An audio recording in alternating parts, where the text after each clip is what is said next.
Hello there. I'm out here on a beautiful sunny day on a little wild edible hunt. See what we can find today.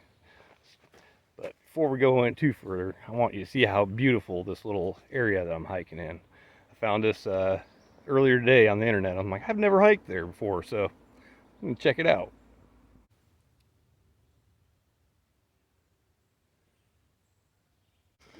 What I'm trying to do today is I'm trying to find some different wild edibles. Specifically, I'm looking for spice bush. I've not been having much luck finding it, and every time I do think I find it, it's actually something else because it has some things that look very similar to it. The reason I'm looking for spice bush is because, from what I understand, you can make a very nice syrup that you can put on all sorts of stuff like ice cream and breakfast foods and whatnot. So I figured it's out in the wild. I can get it for free. All I need to get is a little bit of sugar and some water on and cook it up and see what it tastes like. I'm always for the cheap experiments. But I also have something else in mind to do with it. But we'll get to that at another day. First, I got to find the stuff. All right, so I really couldn't have planned that any better. Just talking about what I was looking for. And just happened to be that the place I stopped, I was standing right next to some northern spice bush, of all things. So now in August, these will produce a little red berry, but that's all right. I'm not looking for those today. I'll come back out in a couple months and get some and find some some of those little red berries off the spice bush. But what I'm doing is for the syrup, I need actually the twigs, and the leaves are edible too, but I guess it's kind of like more like a spinach kind of thing ish. One way you can tell by if these are spice bush, let's get a look at this thing real quick. It's this guy right here. There it is. Okay, so one of the things you can do with one of these spice bush leaves is you can kind of break it up a little bit. And from what a very good friend of mine told me, that I trust very much when it comes to the wild edibles, he said that it should smell like Fruit Loops. Which, yeah, that actually does smell like Fruit Loops. That's pretty cool.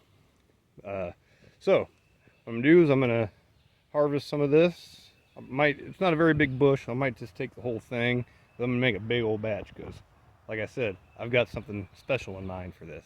But we'll get to that at another time. So I'm going to go ahead and get this, some of this picked, and then we'll go see what else we can find as far as wild edibles. I found a couple other things, but they're kind of thorny, and I didn't bring any gloves with me today, so I don't know if I'm going to go after those prickly ones, but good reference for future gathering. So I'm going to get this picked. All right, so I went ahead and grabbed this whole thing here. This should be plenty for what I'm doing. It smells really good. Another thing I've researched about this plant is if you crush these leaves up and you rub them on your skin, they make a nice natural insect repellent. So if you forget your DEET or your deep woods off or whatever, just look for one of these plants. Make sure you grab the right thing though. There's several plants that look very similar to this, and they're not necessarily as friendly as this particular plant. So I'm going to get this cut up, put in my bag, and then we're going to go searching for some, see if we can find some berries to go with this. Maybe some mulberries, some blackberries, maybe some raspberries if they're laying around. I've already picked some of those, but I didn't get very many because, well, it takes a lot of berries. So here we go. Let's continue our search. All right, let's check this out. These guys right here is the May apples. And what do we find when we look underneath this nice big leaf? We find ourselves a little fruit. Now, I don't know when these are ripe. I'll have to look that up, but they don't necessarily need to be on the plant to ripen. So I'm just going to go ahead and pick what I can find. Oh, there's another one right there. Ooh, buddy. A little patch of goodness right here.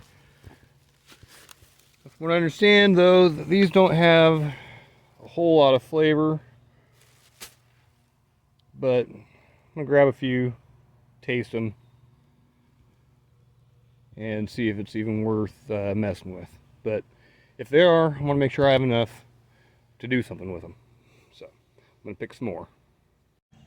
Alright, so I'm nearing the end of the trail here, and haven't been able to find any berries, but that's alright. I've got some blackberries, mulberries, and raspberries that I picked. I don't have a whole lot of them, but I do know where I can get some more. But I was able to get some spice bush and some May apples.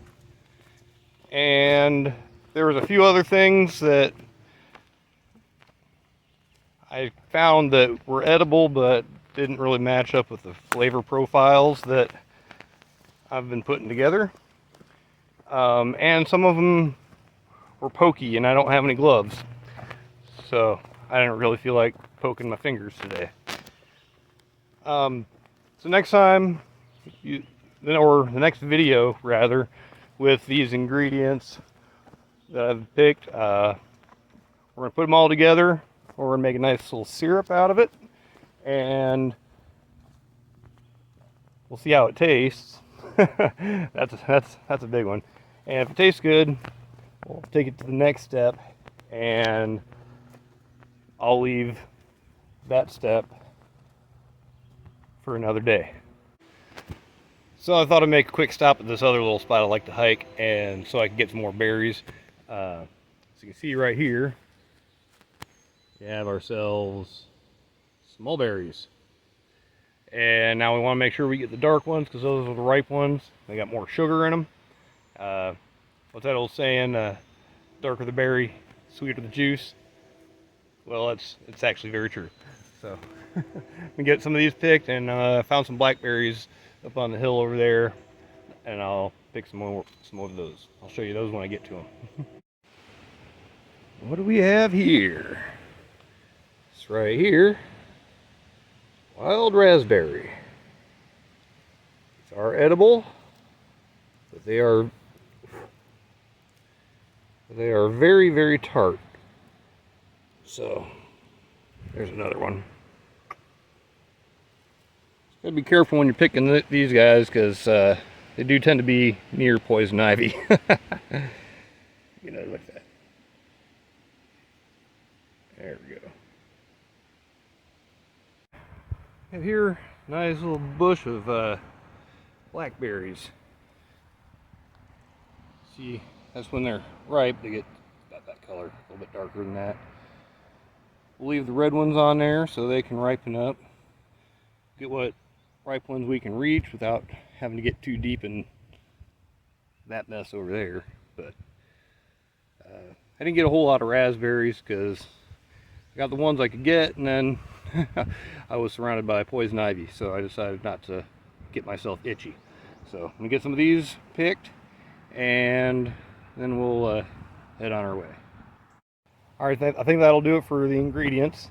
So I guess that'll wrap up part 1 of this. So tune in soon for part 2, and when we actually put all this stuff together and see if we can make something delicious. All right, so till next time, be good to each other, and remember, be creative.